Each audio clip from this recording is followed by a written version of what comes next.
स्नान गुंडीचा एबेनी स्वयं लीलाजार पतित उद्धार अर्थे प्रसादु बाहार। जगन्नाथ महाप्रभु श्रीवत्स खंडशाल छाड़ी बाहर को आसी जाती ऐश्वर्य लीला औदार्य लीला आउ ये जो भाव सृष्टि होती महाप्रभु द्वारा ये लीला पछरे रही परिवारवाद नुहे भक्त भगवान एकात्म मिसिबा एवं भक्त को गुरुत्व देवा। आपण माने जानती महाप्रभु चाहिए माँ लक्ष्मी को सांगरे रथरे धरी ये सुंदर वर्णाढ़ यात्रा रे केते आनंदरे जाई परिथांते किंतु कहले देखी सांगरे भाई भौणी अच्छंती आयुधराज अच्छंती आउ जगत को कल्याण करिवा पाई 10 अवतारंक सहित सी 3टी रथरे यात्रा करुछंती। से दिन त्रेतयार अधिपति चाहिए लवकुशं को अग्राधिकार दे पारिथांते। तुम मम प्रिय भरत ही सम भाई तेणु एठी भाई भरतंक परी भरतंकटू अधिक हनुमान जी भगवान कृष्ण देखंतु द्वापर अधिपति बलराम को सहित गोपी गोपाल तांको जीवन थिले।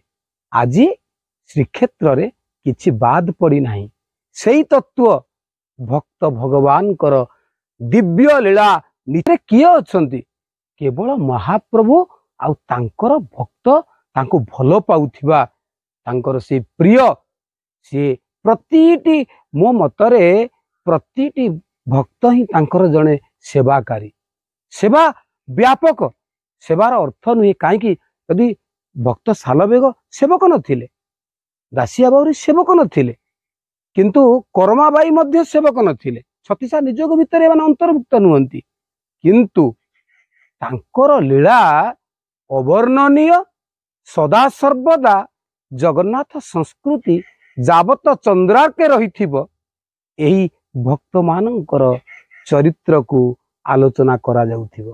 तेणु जेती लक्ष लक्ष श्रद्धालु बड़दाण्ड एकत्र हेउचंती समस्ते जणे जणे जगन्नाथ महाप्रभुंकर सेवक कारण हरिबोल हुलहुली करताली झांझ मृदंग मयूर पुछ झाड़ीदबा या करिबो किए। तेणु महाप्रभु सेवा प्रिय सेवक प्रिय आउ भक्त प्रिय प्रकृति सहित पुरुषंकर जो मिलन घटिब ताहा ही विश्व प्रसिद्ध घोष यात्रा। जय जगन्नाथ।